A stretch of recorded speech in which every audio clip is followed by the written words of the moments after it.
Shalom Bapak Ibu Saudara yang terkasih di dalam Tuhan Yesus Kristus, selamat bertemu. Saya sangat bersyukur kepada Tuhan karena ada kesempatan bagi saya untuk dapat berbagi kebenaran firman Tuhan. Dan saya percaya bahwa ada berkat dan pesan khusus yang Tuhan mau sampaikan bagi kita semua melalui kesempatan kali ini. Sebelum kita merenungkan firman Tuhan, saya mengajak kita terlebih dahulu bersatu di dalam doa. Mari kita berdoa. Bapa di sorga, terima kasih. Kami sangat bersyukur kepadamu karena engkau begitu baik kepada kami. Dan kami percaya bahwa sungguh bahwa pertolongan kami hanya datang daripada Tuhan yang menjadikan langit dan bumi. Berkati kami dengan firman-Mu yang akan kami renungkan bersama. Biarlah hikmat, pertolongan daripada Tuhan saja yang memampukan kami untuk memahami kebenaran ini. Terima kasih Tuhan, di dalam nama Yesus. Amin. Bapak Ibu Saudara, pada saat ini kita akan merenungkan firman Tuhan di bawah satu tema, yaitu berfokus kepada Kristus. Saya ambil dalam Matius pasal yang ke-14 ayat 22 hingga ayat 33. Matius pasal 14 ayat 22 sampai dengan 33. Berfokus kepada Kristus. Saya akan bacakan bagi kita semua. Demikian firman Tuhan. Sesudah itu Yesus segera memerintahkan murid-muridnya naik ke perahu dan mendahulinya ke seberang. Sementara itu ia menyuruh orang banyak pulang. Dan setelah orang banyak itu disuruhnya pulang, Yesus naik ke atas bukit untuk berdoa seorang diri. Ketika hari sudah malam, ia sendirian di situ. Perahu murid-muridnya sudah beberapa mil jauhnya dari pantai dan diombang-ambingkan gelombang karena angin sakal. Kira-kira jam 3 malam, datanglah Yesus kepada mereka berjalan di atas air. Ketika murid-muridnya melihat dia berjalan di atas air, mereka terkejut dan berseru, "Itu hantu!" Lalu berteriak-teriak karena takut. Tetapi segera Yesus berkata kepada mereka, "Tenanglah, aku ini, jangan takut." Lalu Petrus berseru dan menjawab dia, "Tuhan, apabila engkau itu, suruhlah aku datang kepadamu berjalan di atas air." Kata Yesus, "Datanglah." Maka Petrus turun dari perahu dan berjalan di atas air mendapatkan Yesus. Tetapi ketika dirasanya tiupan angin, takutlah ia dan mulai tenggelam, lalu berteriak, "Tuhan, tolonglah aku." Segera Yesus mengulurkan tangannya memegang dia dan berkata, "Hai orang yang kurang percaya, mengapa engkau bimbang?" Lalu mereka naik ke perahu dan angin pun redalah. Dan orang-orang yang ada di perahu menyembah dia, katanya, "Sesungguhnya engkau anak Allah." Bapak Ibu Saudara yang saya kasihi di dalam Tuhan Yesus Kristus, saat kita berbicara mengenai berfokus kepada Kristus, ini artinya di mana hati, pikiran, dan seluruh keberadaan hidup kita hanya terarah kepada Kristus. Matius 22 ayat 37-39 menjelaskan tentang kasih yang terutama. Bagaimana kita mengasihi Allah dengan segenap hati, dengan segenap jiwa, akal, budi, dan kekuatan kita. Dan itu hanya berfokus dan diberikan sepenuhnya kepada Tuhan. Jadi saat kita mengerjakan sesuatu berfokus, maka kita tahu hasil yang bagaimana. Demikian juga saat kita benar-benar berfokus kepada Kristus atau berfokus kepada Tuhan di dalam kehidupan kekristenan kita, saya sangat percaya bagaimana kita akan menjalani hidup. Apapun kondisi dan keberadaan kita, saya sangat percaya ada hal yang berbeda yang terjadi di sana. Demikian juga yang disampaikan oleh firman Tuhan di dalam Matius 14 ayat 22-33 menjelaskan tentang bagaimana murid-murid Tuhan Yesus terombang-ambingkan karena angin sakal yang menyebabkan ombak yang sedemikian besar. Dan mereka tidak tahu harus berbuat apa lagi di sana. Dan hal yang berbeda saat Tuhan Yesus ada di sana, ya. Jadi waktu Tuhan Yesus belum ada di perahu itu bersama dengan murid-murid yang berbeda dengan saat Yesus ada di perahu. Apakah demikian kata firman Tuhan? Iya. Waktu mereka terombang-ambing karena angin sakal, dikatakan mereka sudah tidak tahu harus berbuat apa-apa di sana. Yesus tidak ada di sana. Dan apa yang terjadi pada saat jam 3 malam situ, mereka melihat sesuatu yang berbeda. Di tengah gelombang yang sedemikian besar, mereka melihat sesuatu sosok manusia berjalan di atas air. Dan murid-murid berteriak, "Hantu!" gitu ya. Dan Yesus berkata, "Tenanglah, ini aku." Ini yang luar biasa. "Ini aku," Yesus berkata. Jadi, jangan takut, ini aku, kata Tuhan Yesus. Dan apa yang terjadi setelah Yesus menyampaikan itu? Ada hal yang berbeda, dikatakan di sana. Ayat yang ke-27 saya mulai baca. Tetapi segera Yesus berkata kepada mereka, "Tenanglah, aku ini, jangan takut." Karena mereka sudah sangat takut kondisi yang sedemikian rupa. Tiba-tiba ada manusia yang berjalan di atas air dan belum pernah tercatat di dalam Alkitab ada yang berjalan di atas air. Kecuali ada satu bagian firman Tuhan yang menjelaskan waktu Musa memimpin bangsa Israel keluar dari Mesir, dia menyeberang laut, bukan berjalan di atas air atau di atas laut ya. Jadi mereka berjalan di antara laut, air gitu ya. Tapi kali ini ada hal yang berbeda, berjalan di atas air. Dan ini terjadi hanya dilakukan oleh Tuhan Yesus. Dan dikatakan firman Tuhan, tenanglah, aku ini, jangan takut. Yesus mengatakan kepada murid-muridnya, tenang, ini aku bukan hantu. Jadi jangan takut. Dan yang menarik adalah respon yang diberikan atau dinyatakan oleh Petrus dalam ayat 28. Demikian kata firman Tuhan. Lalu Petrus berseru dan menjawab dia, Tuhan, apabila engkau itu, suruhlah aku datang kepadamu berjalan di atas air. Wow, luar biasa. Petrus menurut saya orang yang sangat agresif sekali, dan orang yang sangat berani sekali ya. Sehingga dia berkata, jika itu engkau Tuhan, jika itu engkau Guru, suruhlah aku ke sana dengan cara berjalan di atas air. Ini luar biasa sekali. Dan apa yang dikatakan oleh Tuhan saat dia mendengar Petrus berkata, jika engkau itu Tuhan, apabila engkau itu suruh aku datang dengan cara berjalan di atas air. Dan kata Yesus, datanglah. Maka Petrus turun dari perahu dan berjalan di atas air mendapatkan Yesus. Dikatakan firman Tuhan, setelah itu Yesus berkata, datang. Ya, Petrus turun dari atas perahu dan mendekati Tuhan Yesus. Tetapi apa yang dikatakan firman Tuhan belum sampai situ saja ya.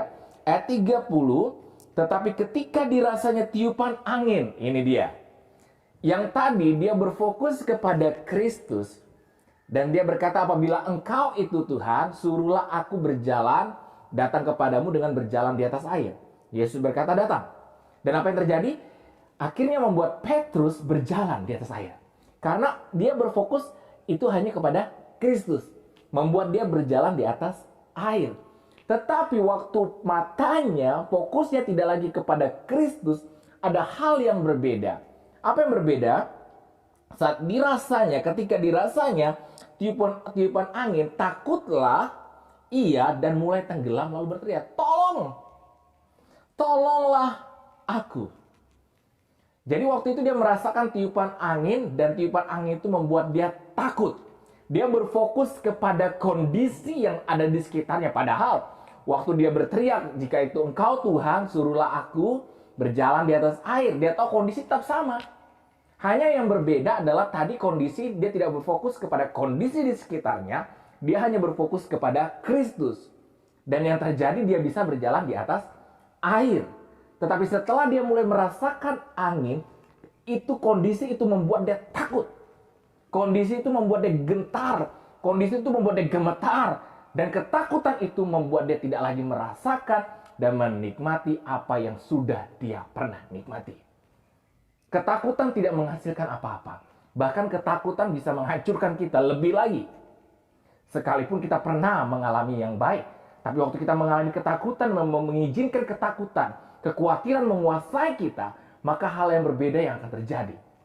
Jadi berfokus kepada Kristus dengan berfokus kepada kondisi yang ada, hasil akan sangat berbeda. Karena itu tidak heran saat firman Tuhan berkata di dalam Filipi pasal 4, 6, dan 7, janganlah hendaknya kamu khawatir tentang apapun juga, nyatakanlah di dalam doa dan permohonan dengan ucapan syukur. Kiranya damai sejahtera Allah itu menguasai pikiran dan hati kita. Ya, jadi janganlah kiranya hendaknya kamu khawatir tentang apapun juga, nyatakanlah dalam doa dan ucapan syukur. Jadi kekhawatiran sesungguhnya tidak menghasilkan apa-apa, Bapak Ibu Saudara yang saya kasihi. Ini terlihat dalam kehidupan Petrus. Ingat, kondisinya sama. Kondisi sama, yaitu di mana ada angin sakal dan ombak yang sedemikian besar. Tetapi berbeda, waktu dia berfokus kepada Tuhan, dia dapat berjalan di atas air. Tapi waktu dia mulai merasakan angin dan ombak itu, dia mulai tenggelam dan dia jatuh ke dalam air. Ini hal yang sangat-sangat berbeda sekali. Orang yang berfokus kepada Kristus dengan orang yang tidak berfokus kepada Kristus, cara hidupnya, pilihan hidupnya, langkah-langkah yang dia ambil akan sangat berbeda dan hasilnya juga akan sangat berbeda. Dalam pekerjaan kita tahu namanya standar operasional. Kalau kita tahu standar yang diminta oleh perusahaan, maka hasil berbeda. Waktu kita melakukan sesuatu di luar dari standar operasional, maka hasil juga berbeda. Ya. Tentu demikian. Demikian juga dengan Tuhan. Waktu kita mengerjakan dengan standarnya Tuhan, maka hasil berbeda. Itu yang dikatakan firman Tuhan. Saya ingin memperlihatkan kondisi yang berbeda juga yang dikatakan di dalam Yohanes pasal yang keempat. Ada hal yang berbeda di sana. Dikatakan, Yohanes pasal yang kedua. Bukan pasal yang keempat, tetapi pasal yang kedua tentang perkawinan di Kana. Di sana dikatakan ayat keempat dan ayat yang kelima. Kata Yesus kepadanya, mau apakah engkau daripadaku ibu? Saatnya belum tiba. Tetapi ibu Yesus berkata kepada pelayan-pelayan, apa yang dikatakan kepadamu, buatlah itu. Lalu dikatakan di sana, ayat yang ke-7, Yesus berkata kepada pelayan-pelayan tadi, pelayan-pelayan yang disampaikan oleh Maria, dikatakan di sana, isilah tempayan-tempayan itu penuh dengan air, dan mereka pun mengisinya sampai penuh. Jadi mereka melakukan seperti yang Yesus katakan, karena Maria sudah berpesan kepada mereka, apapun yang dikatakan kepadamu, lakukan. Ya, lalu ayat yang ke-8, lalu kata Yesus kepada mereka, sekarang cedoklah dan bawalah kepada pemimpin pesta, lalu mereka pun membawanya. Dan yang ke-9 katakan, setelah pemimpin pesta itu mengecap air yang telah menjadi anggur, dan ia tidak tahu dari mana datangnya, tetapi pelayan-pelayan yang mencedok air itu mengetahuinya, ia memanggil mempelai laki-laki. Jadi pada bagian itu menceritakan bagaimana saat mereka kehabisan air, Maria datang kepada Tuhan Yesus. Tuhan Yesus berkata, belum waktuku. Tetapi Maria berpesan kepada pelayan itu, apapun yang dikatakan oleh Yesus, lakukan. Apapun yang dikatakan oleh firman Tuhan, lakukan. Makanya waktu Yesus belum lahir, Maria bertemu dengan malaikat. Maria berkata, jadilah padaku menurut perkataanmu, karena aku ini adalah hambamu. Luar biasa Maria. Maria belajar dan sangat luar. Saya tidak melihat ingin mendalami apa sebenarnya yang terjadi dengan Maria di sini. Tetapi bagian yang menarik bagi saya adalah Maria begitu luar biasa mempercayai Tuhan. Sebelum Yesus lahir, dia sudah berkata kepada malaikat itu, aku ini adalah hambamu, jadilah padaku menurut perkataanmu. Dan pada bagian ini memperlihatkan peristiwa pertama mujizat. Waktu dia berkata kepada pelayan, apapun yang dikatakan kepadamu, lakukan itu. Dan terjadi. Pelayan-pelayan itu melakukan seperti yang Yesus katakan, dan terjadilah mujizat, air menjadi anggur. Bapak Ibu Saudara yang saya kasihi di dalam Tuhan Yesus Kristus. Matius pasal 14 ayat 22-33 menjelaskan bagaimana waktu Tuhan Yesus berkata, datanglah kepada Petrus, dan Petrus berfokus kepada Tuhan, dia berjalan di atas air. Tetapi waktu dia berfokus kepada kondisi di sekitarnya, dia menjadi takut. Ketakutan ini masalahnya. Ketakutan ini masalahnya ya. Lihat yang tadi dia berfokus kepada Tuhan, ada keberanian, ada damai sejahtera, ada keyakinan di sana. Dia mampu berjalan di atas air. Tetapi waktu dia berfokus kepada kondisi ketakutan, yang terjadi ialah dia tenggelam. Inilah yang dikatakan oleh Tuhan di dalam firman Tuhan tadi. Saya baca ulang lagi. Pada ayat yang ke 31-33, segera Yesus mengulurkan tangannya, memegang dia dan berkata, hai orang yang kurang percaya, mengapa engkau bimbang? Jadi kondisi yang sebenarnya terjadi kepada Petrus dan murid-murid adalah mereka tidak percaya. Saya bukan mengatakan kurang percaya lagi, tetapi tidak percaya, ya, karena akibatnya fatal di sini, bahwa Petrus tenggelam. Jadi kurang percaya atau tidak percaya sama akibatnya, menghancurkan kita. Lalu apa yang harus kita lakukan sebenarnya sebagai orang yang percaya kepada Tuhan? Firman Tuhan sudah mengatakan hal yang sangat banyak tentang siapa Tuhan. Izinkan saya memperkenalkan satu pribadi kepada Bapak Ibu Saudara, yaitu Tuhan. Mari kita berhenti sejenak dan berpikir, sebenarnya siapa Tuhan? Sebenarnya siapakah Tuhan? Tuhan adalah pribadi yang bukan hanya dapat mengubah dari yang jahat menjadi baik, dari yang rusak menjadi baik, tetapi Ia adalah Tuhan yang mampu menjadikan segala sesuatu dari yang tidak ada menjadi ada. Kita harus ingat bahwa seluruh alam semesta ini diciptakan oleh Tuhan. Dia bukan hanya sekedar sampai sebatas berjalan di atas air. Kita harus ingat itu. Dia tidak hanya berjalan di atas air. Dengan keberadaan Musa saja, di mana Tuhan saat itu tidak dalam wujud Yesus, ya, Tuhan memakai Musa, dipakainya Musa membelah lautan. Ini Yesus yang hadir.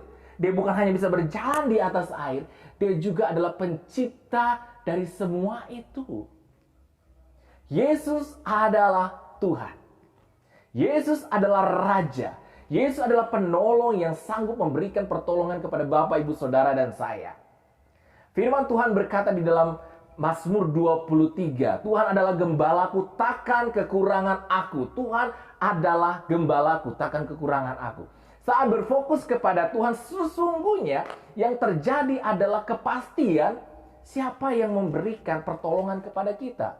Mazmur 121 katakan, dari manakah datangnya pertolonganku? Pertolonganku ialah dari Tuhan yang menjadikan langit dan bumi. Bapak, Ibu, Saudara yang saya kasih dalam Tuhan. Saat kita berfokus kepada Tuhan, sesungguhnya kita sudah mendapatkan yang terbaik. Sehingga ada satu pujian mengatakan, kalau ku cari damai, hanya ku dapat dalam Yesus. Kalau ku cari ketenangan, hanya ku temui di dalam Yesus. Tak satu pun dapat menghiburku, tak seorang pun dapat menolongku. Hanya Yesus, jawaban hidupku. Bersama Dia hatiku damai, walau dalam lembah kekelaman.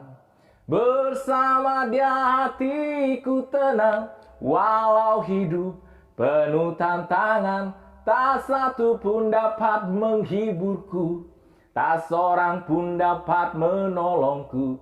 Hanya Yesus, jawaban hidupku. Bapak, Ibu, Saudara yang saya kasih dalam Tuhan, pujian ini sangat-sangat dalam. Dan itu sesuai firman Tuhan. Hanya Yesus jawaban hidupku. Yohanes 15 ayat 5 berkata, di luar aku kamu tidak dapat berbuat apa-apa.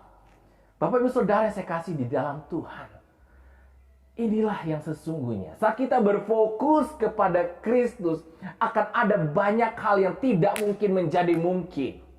Itu yang saya pahami. Itu yang saya jalani. Dan itu yang saya lihat dalam firman Tuhan. Dan terjadi dalam kehidupan kita dan banyak orang percaya. Bapak, Ibu, Saudara bisa melihat satu kisah tentang tokoh yang bernama George Muller. Dia dapat dikatakan orang yang sangat luar biasa dengan Tuhan. Bagaimana dia berfokus kepada Tuhan. Dia membangun sebuah panti asuhan yang sangat besar tanpa ada sponsor tetap. Dia hanya berdoa kepada Tuhan dan berfokus kepada Tuhan. Dan Tuhan mengadakan semuanya bagi dia dan bagi pelayanannya. Di tengah kondisi yang tidak mudah saat ini, saya ingin katakan bahwa tidak ada cara yang lain dan tidak ada jalan yang lain selain setiap pribadi datang sama Tuhan. Selain setiap keluarga datang sama Tuhan. Selain setiap perusahaan datang sama Tuhan. Karena Tuhan berkata, akulah jalan dan kebenaran dan hidup. Dia jalan keluar. Dia bisa memberikan semua solusi kepada kita. Dan solusi itu, bagaimana kita bisa mendapatkannya? Saat Bapak, Ibu, Saudara, dan saya menjalin hubungannya semakin akrab dengan Tuhan. Inilah yang dikatakan firman Tuhan. Saat kita berfokus kepada Tuhan, hasilnya akan sangat berbeda dengan tidak berfokus kepada Tuhan. Bagaimana Bapak, Ibu, Saudara yang saya kasih dalam Tuhan? Saya sangat percaya bahwa kebenaran firman Tuhan ini sangat tajam bagi kita sebenarnya. Sudahkah kita selama ini memiliki fokus dan perhatian yang jelas dengan Tuhan? Ini tidak berbicara soal berapa rajinnya saudara ke gereja. Ya, seberapa banyaknya, berapa kali saudara menyelesaikan pembacaan Alkitab. Tetapi ini soal apakah saudara mau taat dengan apa yang Tuhan mau. Banyak orang yang rajin ke gereja dan menyelesaikan pembacaan Alkitab, tetapi tidak mau tunduk kepada kebenaran itu. Ya kan? Seperti murid-murid. Sudah sering mengikuti Tuhan Yesus demikian banyak dan mengikuti mujizat-mujizat yang Tuhan Yesus lakukan. Bahkan dikatakan dalam firman Tuhan dalam Matius pasal yang ke-14, sebelum Tuhan Yesus berjalan di atas air, mereka melihat bagaimana Yesus memberikan makan terhadap 5.000 orang dengan 5 roti dan 2 ikan. Tetapi semua mujizat itu tidak membuat mereka semakin yakin kepada Tuhan. Mereka tetap masih ragu tentang siapa Tuhan. Saya sangat percaya bahwa begitu banyak perkara ajaib yang Tuhan buat kepada kita. Tetapi apakah semua perkara ajaib itu membuat kita semakin percaya kepada Tuhan? Kalau dilihat di dalam Yohanes pasal yang kedua, dikatakan pada bagian terakhir dari peristiwa di Kana, itu dikatakan dia memuliakan Tuhan. Ya, Semua mujizat itu memuliakan Tuhan dan murid-muridnya semakin percaya kepada Tuhan. Di dalam Matius 14 juga dikatakan lagi ayat 33, dan orang-orang yang ada di perahu menyembah dia, katanya sesungguhnya engkau anak Allah. Dua peristiwa mujizat, perkawinan di Kana dan juga peristiwa berjalan di atas air. Tujuannya satu, yaitu mereka semakin mengenal Yesus. Perjalanan kehidupan Bapak Ibu Saudara dan saya dalam mengikut Tuhan Yesus, itu harusnya mengarah kepada kita semakin mengenal siapa Tuhan di dalam kehidupan kita. Semakin mengenal siapa Yesus sesungguhnya. Dan pengenalan kita membuat kita semakin percaya. Demikian juga saudara pasti tidak akan pernah mau mengikuti pemimpin perusahaan di mana saudara kerja, kalau saudara tidak percaya kepada pemimpin perusahaan. Ya kan? Karena mengapa saudara tetap ada dalam pekerjaan ini? Karena saudara yakin siapa yang memimpin sekarang. Apa visi dan misinya dan bagaimana cara kerjanya. Bagaimana cara mengolah perusahaan. Sehingga semakin dia dapat dipercaya, saudara semakin yakin dengan dia. Dan saudara makin mengerjakan semua dengan maksimal. Apa yang Tuhan sudah buat dalam kehidupan kita seharusnya membuat kita semakin yakin bahwa sesungguhnya pertolonganku datangnya dari Tuhan yang menjadikan langit dan bumi. Bapak Ibu Saudara yang saya kasihi di dalam Tuhan Yesus Kristus. Berfokus kepada Kristus sesungguhnya memiliki dampak yang besar di dalam seluruh kehidupan kita. Sehingga tidak heran Paulus berkata, apa yang dahulu kuanggap untung, sekarang kuanggap rugi karena Kristus. Karena pengenalanku akan Kristus.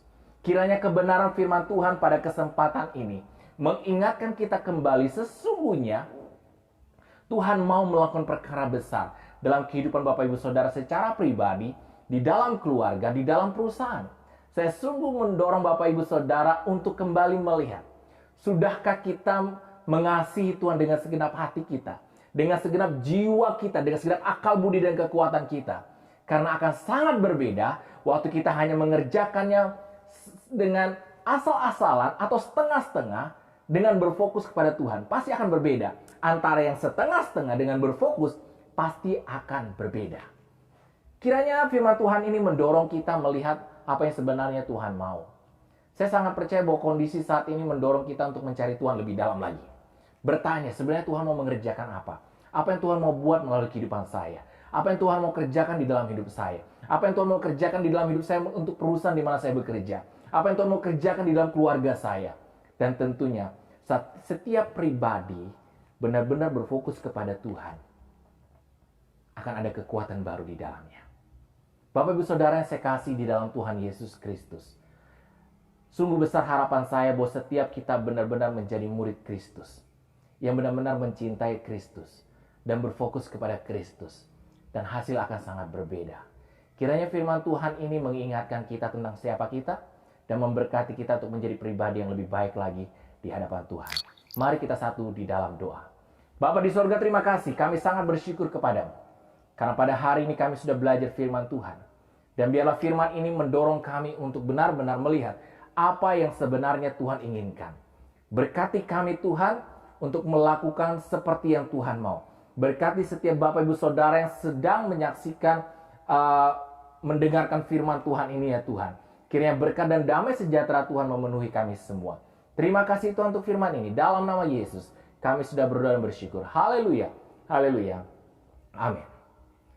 Terima kasih Bapak Ibu Saudara, kiranya kebenaran firman Tuhan ini memberkati kita semua. Shalom, Tuhan Yesus memberkati.